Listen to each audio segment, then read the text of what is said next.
بتاع كداب مكارثي. اللي قال لك 12. هقول لك دلوقتي. اتعلم بقى.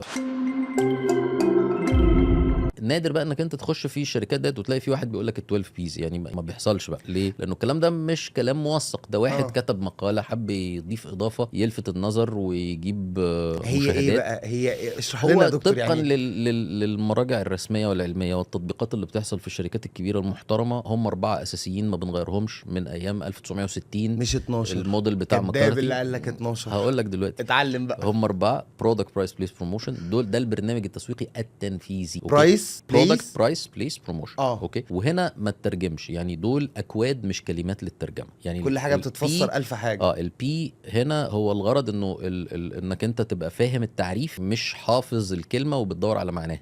لما بنشتغل في الخدمات، ده الكلام ده من الثمانينات بقى ظهر في كابل كده باحثين كده، كان واحد اسمه بيرتن او بريتن اند بومر، عملوا مع بعض دراسه وراحوا لمكارثي اللي هو كان الفاوندر بتاع فكره الايه الفور بيز دول، وقالوا له احنا عندنا صعوبه في ان احنا نطبق الفور بيز دول في القطاع الخدمي، فعايزين في الخدمات الحاجات اللي هي الغير ملموسه ديت بنبروبوز ان احنا نزود حاجه، فراحوا عاملينهم 7، راحوا مزودين 3 كمان. اي حد بقى كتب، يعني لو دورت كده اونلاين هتلاقي في واحد كاتب مقاله لطيفه جدا دمها خفيف قوي قوي قوي، بيقول لك ال 44 بي بتوع ال 44 بيز اوف ماركت. فاللي هو دلوقتي بقى النظام انت عايزهم كام؟ يعني هم بقى مش 12 ولا 8 ولا 10 ولا 14، هم 4 اساسيين بيطلع منهم تفريعات كتيره.